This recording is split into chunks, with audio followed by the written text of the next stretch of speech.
I think in this wicket looks very very good. So একমাত্র ওদের কারণেই match হেরেছি, আমি হতাশ।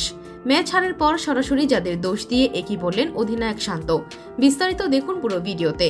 দর্শক, 100-র আগে 3 উইকেট তুলে কিউইদের চাপে ফেলেছিল বাংলাদেশ।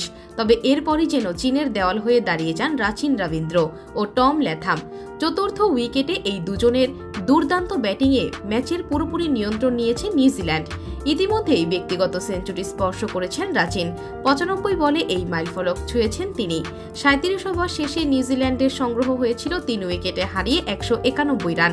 এরপর বাংলাদেশের বলার রাগ কোনোভাবেই নিউজিল্যান্ড ব্যাটসম্যানদের আটকাতে পারেনি, যার কারণে শেষ পর্যন্ত নিউজিল্যান্ডের বিপক্ষে পরাজয় নিয়ে মাঠ ছাড়তে হয় বাংলাদেশের, যার কারণে হতাশ সবাই।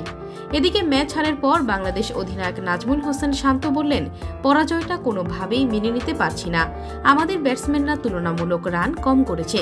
বিশেষ করে মাহমুদুল্লাহ রিয়াদ ভাই আর মুশফিক ভাইয়ের কাছে এরকম পারফরমেন্স কখনোই আশা করিনি, যার কারণে আমাদের পরাজয়টা এসেছে। আরও তারা যদি রান করতে পারত তাহলে এমন হতো না, এবং বলারও তেমন ভালো বল করতে পারেনি, যার কারণেই আমাদের পরাজয়টা এসেছে।